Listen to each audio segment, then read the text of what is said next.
Hi there, my name is Jake, and today I'm going to teach you about how to use Screencastify. Now, my goal audience for this video is for educators, but it's possible there are other, students or other kinds of professionals out there using Screencastify, and that's just fine. But please do know that I'm mainly speaking to educators, and so some of the things you'll hear me say will relate to education in particular, but I think it'll still be useful for everyone else. Now, Screencastify only works in Google Chrome. It's a Google Chrome extension.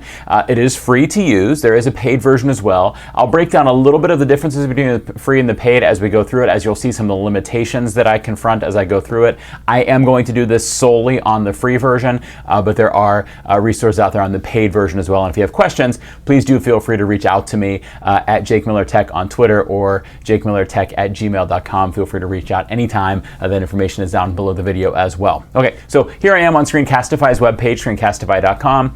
First step is easy. Click Add to Chrome, and it is Google Chrome only, as I said before, but click Add to Chrome.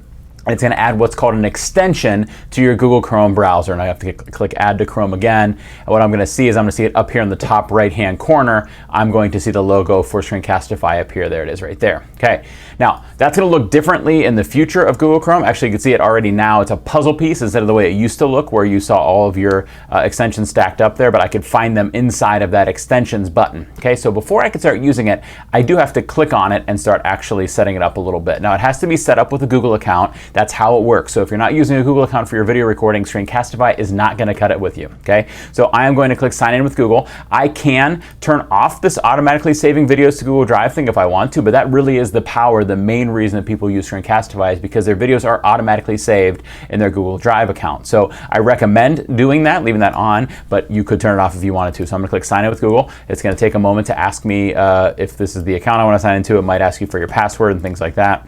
Okay, now it's going to ask you for permissions to use your camera and microphone and the drawing and annotation tools. If you want the full power of Screencastify, you're going to want to approve both of those. Now, you might have to do this on every single device you use this account on, so you use the same Screencastify account on different devices, but you may have to give it permissions to use the camera and microphone on each of them. Now, the account will already be set up every time, like if you log in on a Chromebook and then on a Mac computer like I do with the same account, Screencastify will be there and ready to go. You just might have to approve it to use that camera and microphone. So most of the setup only has to be done once on one device, and it'll work across every device unless, of course, you're using a different account. So I click allow and allow.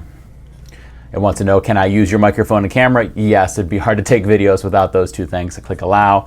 It wants to know what kind of career you're in or what kind of usage you have for this. So I'm going to click educator. Okay, I'm going to click other and not worry about those details right now, and it brings me back in here and gives me a little bit of training on how to use Screencastify. You may want to go through and click on some of this in case it's changed in the time since I recorded this video and you're watching this video, but I'm going to go ahead and skip over this as I'm the guy doing this, so I don't need to look at this information here on how to use Screencastify. So I'm going to go ahead and close out this tab. Notice, by the way, it says click on that icon in your toolbar to get started with Screencastify. So I'm going to get myself out of all these other web pages. I'm going to be just on my Google Doc here. Here in my extensions bar is that Screencastify icon in that list of extensions, which looks like a puzzle piece. I can pin that extension if I'm using it regularly, and now I won't have to go into the puzzle piece to get back to it. Okay, so that's what I'm going to do. When you click on it, you'll see that you have 3 different options for how to record in Screencastify. Now, before I get to those options, though, let's look at some of the stuff that it says on the screen there. Notice it says that I'm in Screencastify free. Otherwise, if you're not in Screencastify free, you would see Screencastify Unlimited, which you should be able to do a trial of, or pay to actually get into Screencastify Unlimited. It increases how long your videos can be and gives you some additional tools. The main limitation to Screencastify with the free version is what we see next to that clock right there, which says there's a 5 limit per video limit in the free version. There's a button to upgrade if you want to get unlimited recording lengths and the ability to edit. Now, in the free version, while you can only have 5-minute long videos, you can have as many videos as you want. In the past, Screencastify had longer videos, but limited the number of monthly videos you can have. Now you can have millions of monthly videos if you wanted to. I don't know who would want to, but each of those videos are capped to 5 minutes, but they're going to be as many as you want. So if you have to record something that's 9 minutes long, you're just going to have to record it in 2 videos. Whereas with other tools, that could be 1 video. It's just it's the give or take of different companies, especially with the free versions. Now, I have a separate video where I go over comparing Screencastify's free version with another tool, Loom's free version, which you could check that out. But here, we're just going to use the free version of Screencastify. And you see there's 3 options for how I can record. I could record either just my browser tab, which would mean in this situation it would be just recording this Google Docs window. If I opened up another tab right here on Google here, for example, it would not record that because it was only recording that tab that Google Docs was in. This could be really nice if you have something going on in the background, like you're checking your email or something like that, or you have a script for what you're saying or something like that, and you only want to record one specific tab. You can switch tabs. There's a certain button you have to click. In this video, we're not going to do that, but that is an option, is to just record just one tab and be able to switch to other tabs if you want to. Okay. The second option is desktop recording, which means it's going to record whatever's on your screen. So I can move to different tabs. I could leave Google Chrome. I could go to a different tool. I can go into Microsoft Word. I can go on my desktop. I can go wherever I want to go if it's on my computer, and it's going to record me while I'm there. Okay. The other option is webcam only. That you might think, like, why would I do that when I have my other, I can have my regular camera? Well, if you're using Screencastify for a lot of screen recordings and things like that, and that's the tool you're always using, and then you have one thing where maybe you're just speaking to, say, your students in this situation, and you don't need the screen, you might just use Screencastify anyhow because it's the tool you're always using. It's up to you. Webcam, is something that you're not necessarily here to use with Screencastify, but if you want to do webcam only, it is an option. Okay, so I'm going to do look at browser tab first. You can see, first of all, do I want my microphone on? It's an option to turn it off if you want to. I prefer leaving it on whenever possible. If you have multiple microphones plugged in, you can choose which one you want. Okay, is it the one that's built into your computer? Is it the one that you have plugged in externally? I'm going to choose that's my external microphone that I have plugged in.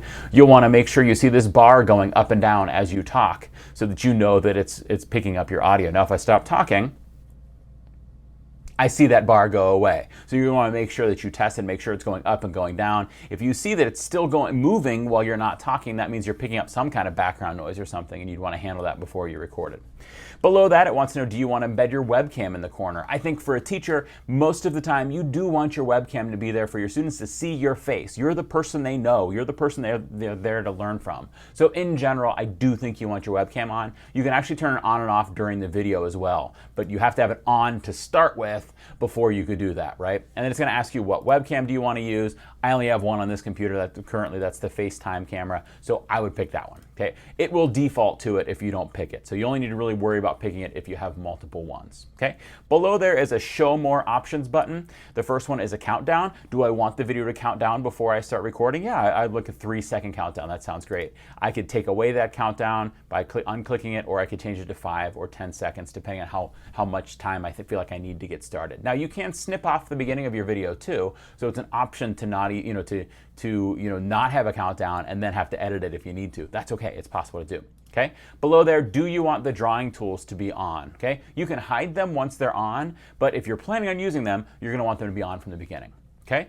Tab audio, it's off by default. What tab audio is the audio coming from the web page you're on. So if in your video you're going to play, say, a YouTube video or something like that, tab audio would pick up the audio coming from that video. If it's off, the only audio is coming from your microphone, which for me is this one right here. Okay? That means if I have a video playing on my computer from YouTube, the only audio I'm going to hear from it is the audio that's being picked up by my microphone, and it's not going to sound as good, and it's going to have some lag time in there. So if I want that video to appear in there, then I would have tab audio on to do that, or if maybe I want some background sound or something like that. Okay, now notice, this is the browser tab options, not the desktop options. So let's look at how that's different.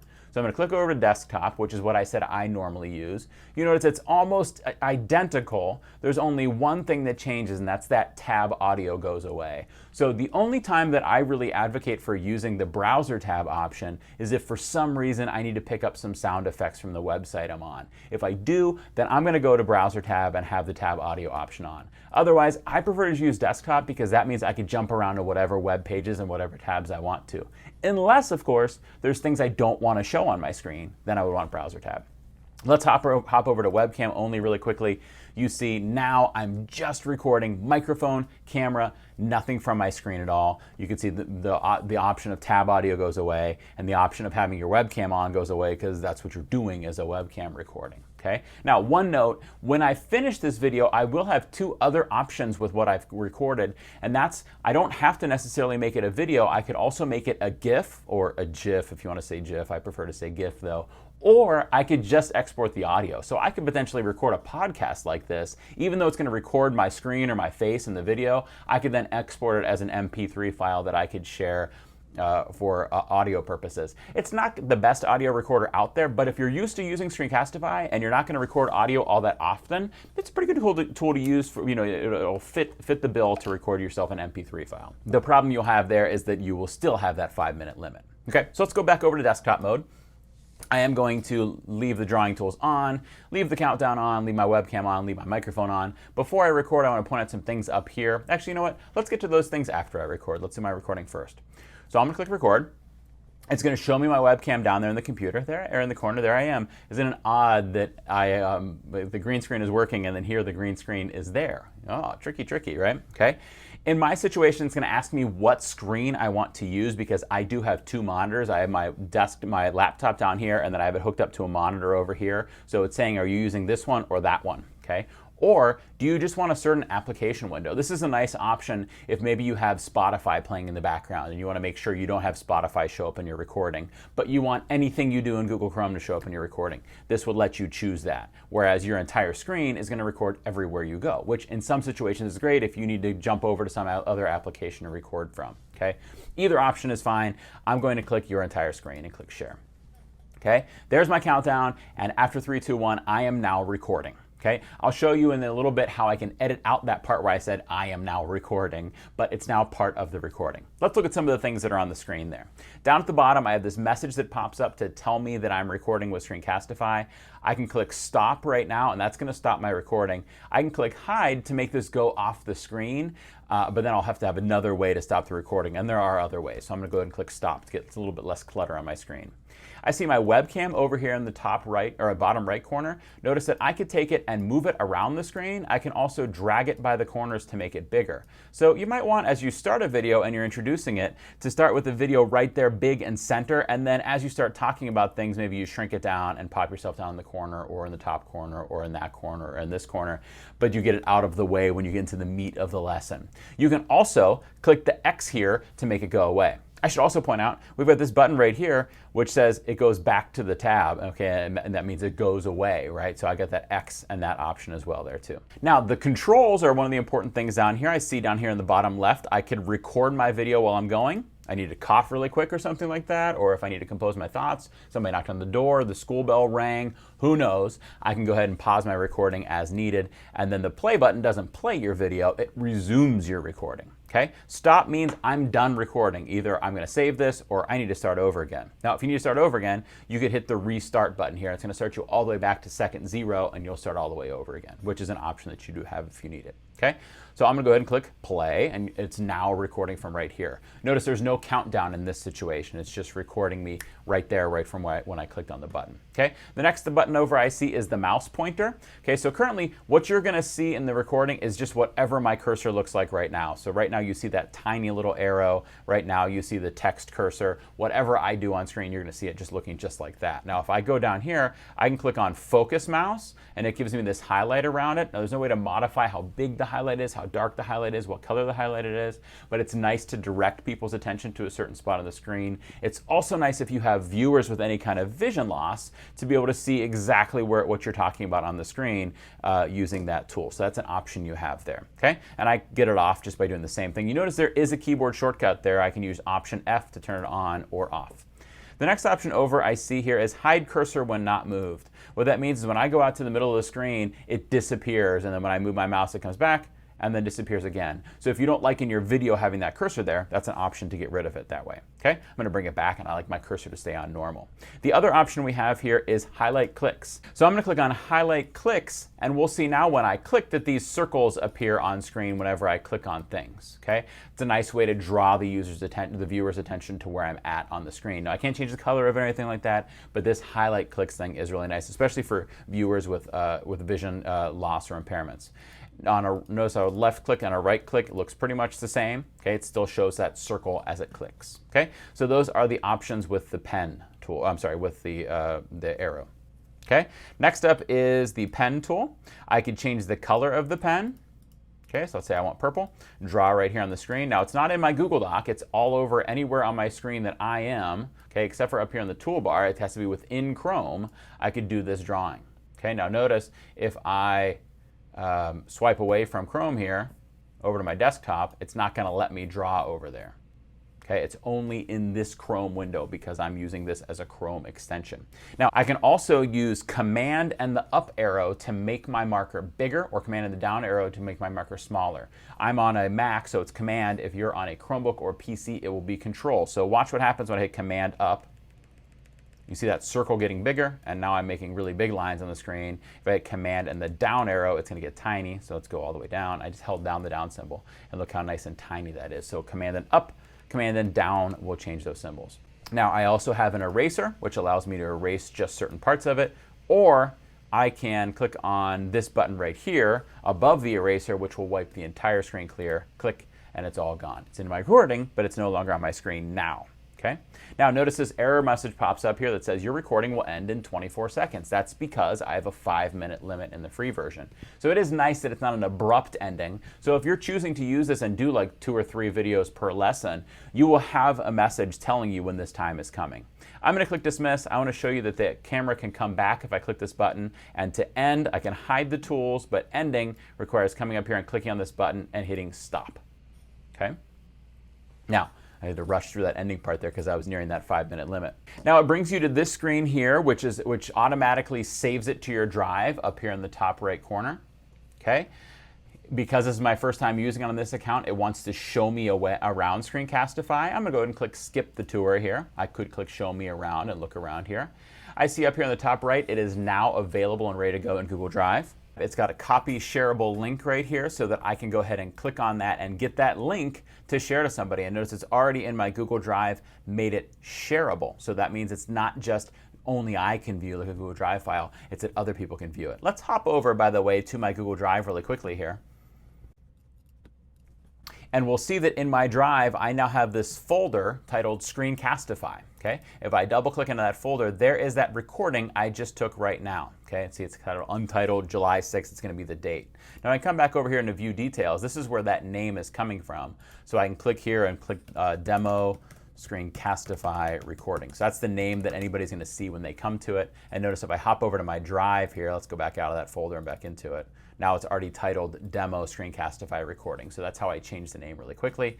Notice if I click on this, by the way, and click on the share button, I'm going to see that it's already anyone on the internet with this link can view. That's because I did that in Screencastify by clicking copy shareable link. It made it shared so that anybody could view it. Okay, so I've changed the name of it. I've seen how to get the shareable link. I have a trash can I can hit right here if I've decided I don't want this recording anymore. I could also do the same thing from in my drive if I want to. I could see some information on the video here. Or I can open the editor, okay, which we'll look at that in a second. I'm going to click more options here under Google Drive, and you see the way it's shared currently. So currently it's unlisted. Okay, so I said that it did the sharing in Drive for me. I can also change it to private or public or unlisted. And in a school district, you should be able to change it to only in your school district too, because it operates from within Google Drive. Now I'm on a Gmail account, so I don't see that option there. Okay, I could do view on drive, and what that does is it pops it right up in my drive as a video to look at there, but I can see that here as well. Okay, fewer options, I'm going to make that go away. Notice I've got some easy buttons to share it over to Classroom, to publish it directly to YouTube, to get the embed code for it if I want to put it on my website. Under more options here, it can pop it right into an email, give me a QR code to the video. One of my favorite ones here is I could turn on Edpuzzle, okay, or Wakelet or Remind, 3 great tools for educators to use in the classroom. I talk about Edpuzzle a lot because it can add questions to our videos. So if I turn that on and then come back into my video here, now I can see Edpuzzle there as an option, so it'll pop it right over to Edpuzzle if I want to. So it made it one of my share options. So I could add more options in there.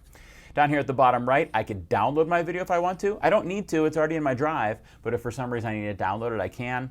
I can export it as a video file, an MP4, just a specific type of video file. That's an option there that I could do. I could export the audio only if I just want an MP3 file. You'd see no video at all. It would just be the sound of my video, but that's an option I have there too.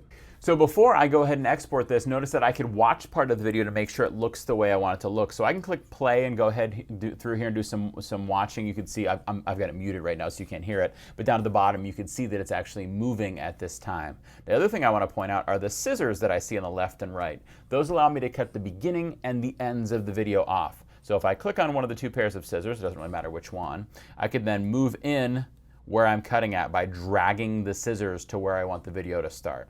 Okay, so I wanted to take off the beginning where I said, and now I'm recording. Maybe I want to cut off the end too when I was waiting to hit the stop button and save it as that. And then I can click Save Trim, and it's going to save it with those parts cut off. Now, of course, you're going to want to watch it to make sure you've cut it to just the right spot to get just the right video that you want out of it. Okay, so I'm going to go ahead and click Save Trim. It's going to take a moment to replace that original video, so you're going to have to wait for this change to happen in Google Drive. It's going to have to back it up in Drive. It'll be the same video file, the same video link and everything, but it'll take a minute to make it, have that beginning part cut off and that end part cut off. Okay. Notice I can also jump to a different point in the video and see like the pen tool and stuff like that as I was using it, and make sure those things came out looking the way I wanted before I go on to share it. Now, you might be thinking, what if I want to edit out a part in the middle of the video? Well, for that, you would need to click on the Open Editor button. And notice what it says when we get into the editor. It says the new Screencastify editor is the easiest way to cut, trim, crop, and merge videos, all from right here within your browser. Please enjoy a 3-day trial during which you can edit and save as many videos as you like at up to 10 minutes each. So you can combine 2 videos and make a 10-minute long video. The problem here is this is in the paid version, so this is just a trial of using that. So this is one of the features that are in the paid version. In the free version, all that I can do is cut the beginnings and the ends off the videos, which in most situations in the classroom is plenty. Okay, next thing I want to show you are these 3 lines up at the top left. This will allow me to get to all of my past recordings. It has an option to go to the unlimited version, and there are some options and learning opportunities from in here. Notice if I go to options, I could do things like turning off that automatic Google Drive backup, turning off the option of background tab recording, and things like that. But those different things are things you can explore, and they have the classroom resources for you to learn about how to use them in the classroom. Okay. One last thing, if I jump over to my dock again and click on Screencastify up here to start a new recording, okay, notice I have all the same options I had before, and I also have these 3 lines here which bring me to those same things. So if I ever need to get back to an old recording that I've made to get the link to it, I could do it from my drive, or I can also do it by clicking on the Screencastify button, clicking on the 3 lines, and clicking on My Recordings. And there is that recording up there on the top left with that same name that I gave it before. Click on it, and here I am back at this video page again where I can copy that shareable link. So that's Screencastify. I hope that you found that useful. I hope that this helps you use in your classroom or in the work that you do. If you're an educator, thank you so much for the work that you do for your students. Thank you for connecting with me via this video and being part of my Adjacent Possible. I appreciate you. I appreciate what you do for students. Thank you so much. Feel free to reach out if you have any questions on how to use this.